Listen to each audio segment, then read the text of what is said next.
necesidad de ganar. No siempre es tan habitual esta necesidad, pero cuando aparece, por lo general, se termina transformando en una victoria para salvarte del descenso, una victoria para ser el campeón, en un clásico, una victoria para clasificarte a una competencia internacional. Dentro de lo poco habitual que se introduce el término, aparece la necesidad psicológica de ganar. Hoy River tenía esa necesidad. No era un partido importante en sí mismo, ni por el rival ni por el contexto. Pero lo importante era salir del mal trago. Todos sabemos muy bien lo que un superclásico derrotado, perdido, puede significar. Más que nada en un sentido... Más que nada desde un punto de vista de la legitimidad del cuerpo técnico o de los jugadores. Y también desde lo psicológico. Si te acarrea de mala manera, puedes llevarte de ahí en más a peores desempeños de los que venías teniendo. Hoy River no jugó muy bien, o al menos no lo hizo como lo ha hecho en esta campaña y en otros encuentros, pero de todas formas sacó adelante un partido a través de ciertos esfuerzos, ciertas estrategias y ciertos factores que sí son interesantes analizar. River tuvo un partido bueno por momentos, flojo por otros, pero finalmente donde lo que termina reluciendo es la adaptación, cosa que en otros partidos no tuvo y que fue lo que lo terminó condenando. Así que, como mínimo, si bien estamos hablando de un River con puntaje perfecto, un River que seguramente esté clasificado, todos están de la Copa Libertadores, va a ser un equipo que puede ser criticado por muchas cosas, que puede ser también halagado por otras, pero que a la larga lo que necesitaba era aire, para poder respirar. Lo mejor de River fue al mismo tiempo de lo peor de Libertad, y esto obvio que no es casualidad. Y no es por desmeritar a River, sino también entender que esto es una retroalimentación. Lo mal que hacía Libertad beneficiaba a River y River se aprovechaba de esto y hacía que Libertad empeore también a su vez. Cuando River dominaba el partido lo hacía en campo rival y con muchas ocasiones de gol, hasta el punto de merecer ir ganando. Y en cambio Libertad no podía salir de su campo, sus individualidades no aparecían, ninguna podía hacerse cargo del juego a través de gambetas, generación de faltas, pases en profundidad, y lo peor es que tampoco podía aprovechar los laterales para atacar, no tenía capacidad para desbordar, no tenía capacidad para llegar hasta Armani. Una incapacidad total, tanto en defensa, porque River llegaba y profundizaba y merecía meter goles, como en ataque, donde no podían hacer nada. Y lo peor, y de lo peor, estoy diciendo, era la lentitud en la toma de decisiones, más que nada tras recuperaciones.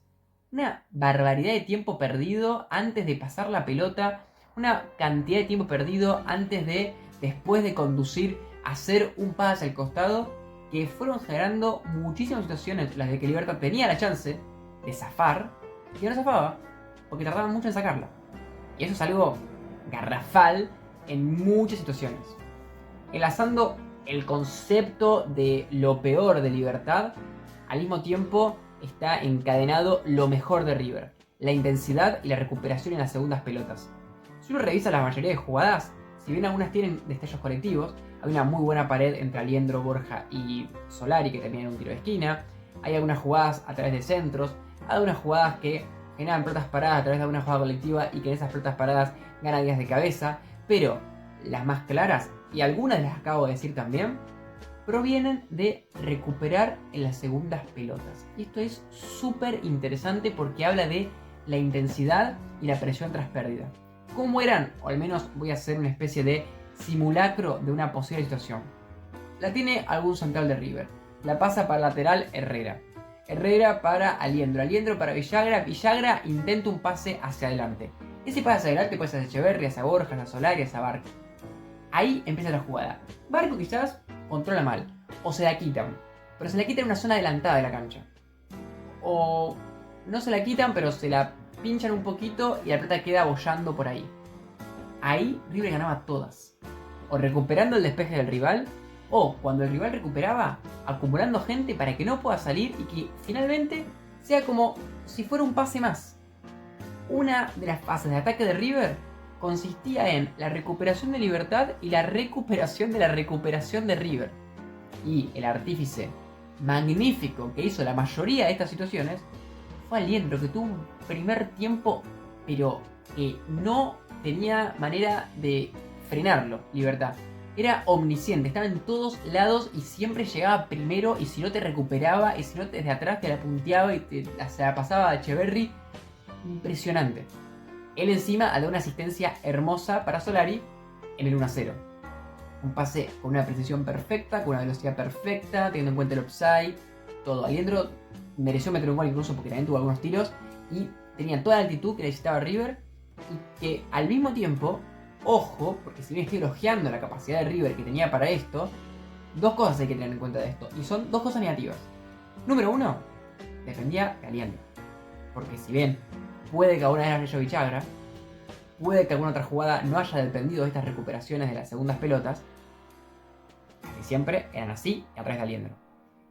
Y por otro lado, no podés depender de la segunda pelota, porque te agarra otro equipo que decide más rápido, te agarra otro equipo que el que la recupera es un buen pasador en largo, y esas jugadas, imprecisiones que tenías y que las recuperabas después, no las recuperas y capaz que el rival te sale a la contra.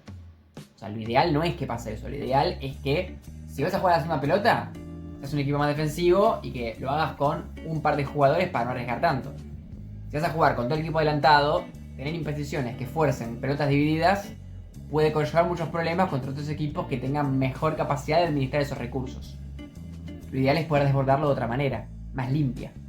No quiere decir que River no haya tenido esa capacidad de hacer esto durante el partido, pero en general cuando lo hacía era post esas pérdidas, y por tanto en ocasiones donde ya había mucho más espacio porque justamente ya habían superado una línea de presión, que era la de ese jugador que había recuperado la pelota y que la había vuelto a perder. Quizás parece que esto es muy específico, pero pasó muchas veces. Yo me fui anotando cada vez que Aliendro hacía una de esas jugadas o que intervenía en una jugada medianamente parecida, llegué a anotar más o menos 5. 5, y estamos hablando de que fueron muchas de las más claras que tuvo River. Ahora, cuando River se pone 1-0, ya finaliza la mejor parte de River. Antes del 1-0 había tenido otras ocasiones de gol, pelota parada, había ganado Díaz. Empieza a jugar Libertad a partir de ese punto y de ahí nunca más deja de jugar, y siempre el partido fue difícil para River y muy competido. Hay un cambio, sale Melgarejo por lesión, que no estaba haciendo nada. Es un jugador interesante, había desbordado una sola vez por izquierda y se había combinado con Jiménez y nada más. Entra Espinosa. Espinosa fue una diferencia total. Por un lado, muchísimo más desbordes, combinó con Jiménez muchas ocasiones y a las espaldas de Herrera. Esto va a ser una constante y una de las principales debilidades de River, los laterales. Pésimos los dos en defensa. Y quizás estoy diciendo un adjetivo calificativo demasiado exagerado, pero el punto es que fue un punto débil. Herrera, ¿qué pasa? River, como todos los equipos que son un poco ofensivos, no usa la línea de 4 linealmente. Esto quiere decir que cuando los centrales están como últimos dos, el lateral está un poquito más adelantado en la cancha. Esto que genera que si un jugador quiere ir a las espaldas del lateral, tenga muy pocas posibilidades de caer en offside, porque siempre lo va a habilitar el central que está un poco más atrás. Este concepto ultra básico que lo vemos todo el tiempo, a River le afecta mucho más porque está más adelantado todavía por su postura ofensiva que tiene en general. Entonces, ¿qué pasaba? Empezó a entender Libertad que si con Jiménez junto con Espinosa simplemente hacían un pase en profundidad por arriba del lateral, no le quedaba otra a River que ir para atrás, y si ganaba en velocidad Espinosa, llegaba Espinosa. Y así como a veces ganaba Espinosa, a veces ganaba Jiménez intercambiando el rol. Esto ya le permitió tirar centros al área. Y tirar centros al área le permitió, por ejemplo, que aparezca un poco más Tacuara Cardoso, que es un 9 gigantesco y que te puede ganar jugadas. Como por ejemplo una jugada que termina en un tiro de esquina que termina en el gol de Libertad. Libertad no es que estaba jugando súper bien, incluso lo empata muy rápido, no lo merecía todavía. Pero había encontrado la vuelta. Siempre lo decimos.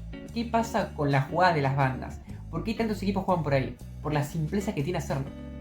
Llega un punto que lo voy a explicar tantas veces que ya lo voy a dejar de explicar y lo voy a dar por obvio que lo conocen. Pero vamos a un simulacro. Central. Central para el 5. En este caso era Caballero.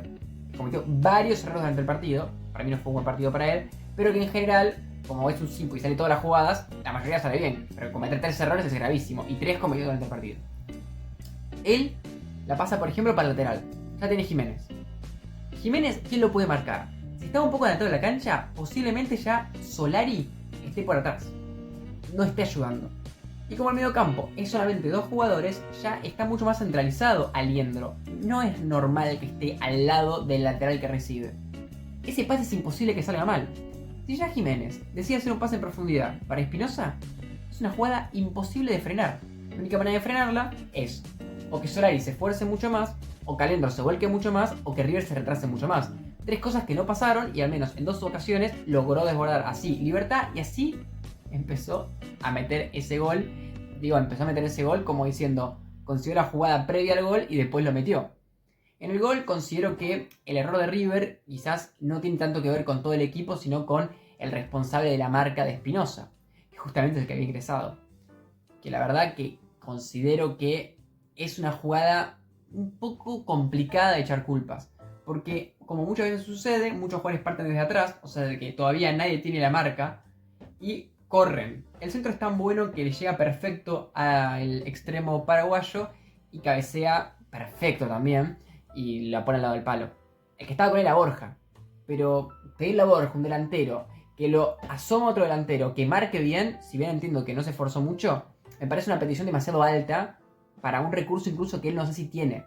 Entonces yo pienso que me prefiero darle más el mérito a Libertad por el buen centro, buen cabezazo, el buen salto, que a una defensa de River que sí, si vos ves la jugada, salta solo. Pero en parte es por cómo quedó emparejado. Y en parte ese cómo quedó emparejado es por la decisión de River de quizás no apretar un poco más al offside, o del ordenamiento que tuvo en la ubicación horizontal de los jugadores. Yo considero, como digo, que es hilar demasiado fino, echarle demasiada culpa a River. Prefiero apuntar a la precisión del equipo paraguayo. Ahora, de repente, este equipo tan poco creativo le encuentra la vuelta con las bandas y no lo deja de aprovechar más. Iván Ramírez, ex central Córdoba Santiago del Estero, el fútbol argentino ya había demostrado sus habilidades siendo un lateral de los mejores de la liga y empezó a aparecer. Empezó a aparecer junto con, en la banda, un jugador que para mí fue importante, que fue Franco. Franco fue importante por 2 razones, que era el que tenía como una especie de afro. Por un lado, el tándem que tenía con él, pero también, por otro lado, la defensa. La defensa es el hecho de lo que, por ejemplo, no hacía Solari. Siempre volcadísimo para atrás, para que, por ejemplo, Barco no tenga una chance de desbordar y tampoco de Zodiac. Y si bien alguna vez lo hicieron muy poco para todo lo que tuvo River la pelota en muchos tramos del partido. Eso fue porque Franco se tiró para atrás. Pero se pone una jugada en el primer tiempo, que estaba el partido en el momento más culmine para Libertad después del empate, donde se combinan. Creo que era Caballero, que se había volcado más adelante por una casualidad del partido, junto con Ramírez. Hacen una pared, otra pared, centro y no termina en gol, pero termina una jugada bastante importante. Las bandas en la idea de River, Enzo Díaz y Herrera. ¿Por qué? Porque no había relevos lógicos para ayudarlos. Porque con paredes muy simples, pero bien ejecutadas, que ejecutaban los buenos laterales que tenían Libertad, que empezaban a aparecer, hacían daño. Y el daño es tirar un centro. Y el centro, finalmente, si está bien tirado, beneficiando del delantero, el defensor central no tiene mucho que hacer. Y como sí estaban bien tirados, y como realmente fueron peligrosos, Libertad empezó a ser superior por un tramo. De todas formas, lo salva la campana River quizás, porque arranca el segundo tiempo. Y con el arranque del segundo tiempo, arranca un partido un poco más aburrido, diferente, en el que hay mucha más paridad. Pero River ya no tiene tanta claridad, tantas chances como tenía antes. Al contrario, se encuentra contra un rival un poco agrandado y que ya está decidido a ubicarse de una manera más reactiva, ¿no? Reacciona a lo que vos hagas. Esta reactividad hace que River tenga un rival enfrente que ahora está más intenso, que ahora marca mejor, que ahora toma decisiones más rápido, que despeja, y que al mismo tiempo está un poco mejor también en ataque. Entra un pibe Vera que juega bastante bien, entra Aguilar por Cardoso que ya estaba un poco lento, entra Campuzano por Caballero que venía cometiendo errores, y entre un cambio y otro, Libertad refresca de buena manera. Pero, obviamente, el que refrescó mucho mejor fue River, que entró Lanzini, entró Nacho Fernández, entró Mastantuono. Esto, para mí, no cambió mucho la dinámica. Si vos ves la mayoría del tiempo en el que River iba a buscar el partido, no encontraba los espacios, no tenía la capacidad para hacer pases rápidos o desbordar. Cuando hacía un pase en profundidad se veía trabado por la defensa y el pase quedaba en el arquero o se iba afuera. Cuando iba por banda, los centros no servían, no tenían peligrosidad, se veían bloqueados por el lateral. No encontraba la vuelta. Un River más parecido a lo que le ha pasado a Boca en mucho tiempo, que es esto de tengo la pelota, tengo buenos jugadores, pero no encuentro el lugar. Aunque te puede pasar que de repente, una vez ingresado a Colidio, tengas una jugada en la que se conectan 3 cables y metas el gol. Y así pasó. Encontró una pared interesante y lo encontró, pero para nada era el dinamismo del partido que venía teniendo. No es que eso llegó a lugar de después de 1000 ocasiones, digo, una exageración, ¿no? 3, 4 veces en las que River lograba combinarse. No, River lo que logró y que le costó, porque por un tramo Libertad lo presionó, por un tramo River tenía menos la pelota, más que nada en el segundo tiempo, al principio, y por ese mismo tramo perdía la pelota rápido y tenía que reventarla y no tenía capacidad para recuperarla y el rival lo iba a buscar. Pero la mayoría del segundo tiempo, después de ese tramo inicial y después de los cambios, ahí sí, al menos el mérito de tener la posesión y de tener al rival a tu merced, digámosle, muy replegado, eso pudo hacerlo. Pero eso no es un mérito en sí mismo. Es algo que acabo de destacar, porque hay que destacarlo. Y porque acá no se puede escapar nada, no podemos criticar algo y después lo positivo dejarlo fuera. Lo decimos. Pero cualquier equipo que tenga talento como River o como de los mejores de la Libertadores, por sí solo, al tener un poco la pelota, el rival se les repliega. El problema es qué haces con ese repliegue. El tema es que River intentó, no se le puede reprochar la intensidad o la búsqueda, pero no había muchas ideas. Y lo peor aún, que esto es lo que quizás es más grave, que no hubo automatismos o patrones de juego que den a pensar una idea. Fue muy parecido a lo que pasó contra Boca en los últimos minutos del partido cuando iba 3-1 o 2-1. Que fue, voy a buscarlo, tengo buenos jugadores, quizás algunos se le prende la lámpara y meto un gol. Y medio que pasó eso. Pero, ¿qué pasaba en general? Chocabas, los pases que tenían más riesgo o que eran más creativos salían imprecisos o eran bloqueados, y justamente como eran más arriesgados eran interceptados. El rival no es que te anulaba por completo porque estaba cerca del arco, pero al mismo tiempo te anulaba lo suficiente como para que no llegues a tener tantos tiros o tanta claridad como tenías en el primer tiempo, cuando el rival estaba mucho más pasivo, cuando el rival tenía esas pérdidas y cuando recuperabas en campo rival. Ahora el juego era mucho más lineal. Tengo la pelota, el rival me replega, el rival me lucha, ¿qué hago? Bueno, ese que hago no estuvo bien resuelto. Estuvo bien resuelto fue una puntualidad de la jugada. Ahora, ¿River merece ganar? Para mí sí. Lo fue a buscar. Jugó mejor más tiempo. Tuvo más ocasiones de gol. Pero me parece que si nos quedamos con que porque mereció ganar está todo bien, es un conformismo, al menos en el análisis, que no tiene sentido. Yo soy hincha de River, ¿eh? O sea, no es que lo hablo desde el punto de vista de un hincha que quiere exigir a River que juegue como un equipo en otras épocas. Yo hablo desde el análisis de ver lo bueno o ver lo malo. ¿Qué es lo bueno? Hay muchas cosas buenas que no vienen en este partido, vienen en el equipo en sí. Como tiene buenos jugadores, y sí, hacer cambios en el segundo tiempo refrescando es un poco... Tengo un arsenal de armas y empiezo a disparar para todos lados. El tema es que ese disparar para todos lados no es una buena idea. Es una idea que es muy poco probable que te salga bien en la mayoría de veces. O al menos, si te sale bien, no tiene mucho mérito que te salga bien. Porque solamente te sale bien porque tenés buenos jugadores. La idea es que esos buenos jugadores tengan un criterio. Y guarda, hay criterios. Hay lógicas detrás de cada cambio. Yo puedo entender que el ingreso de Nacho tiene una índole creativa que quizás el que estaba antes, que creo que era Liendro, no tenía.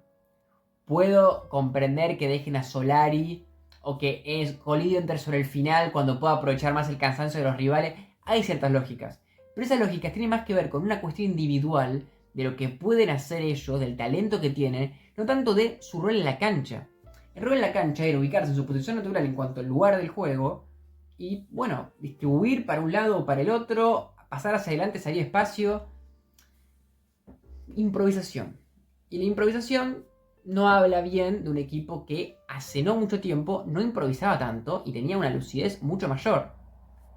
De todas formas, un Libertad que, como al principio dije que era un equipo bastante malo y que lo era desde el punto de vista, terminó siendo un equipo súper interesante, con laterales peligrosos, con unos recambios interesantes como Vera o con el mismo Espinosa que entró re bien, con Merlini, que metió un montón, más allá de que para mí de más en general, y que se mostró como un jugador constante en esa intención, como tocar Cardoso también, como los centrales que por lo general lucharon bien, tanto Viera como Cardoso, aunque algunas situaciones sí estuvieron mal, como algunas del primer tiempo, más que nada en los centros.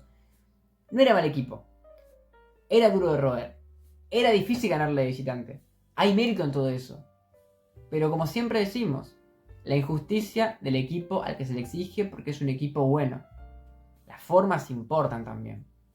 Y por esa razón, al igual que hice con Racing hace poco, en el video que subí literalmente hace unos minutos, unas horas, me queda esa sensación rara.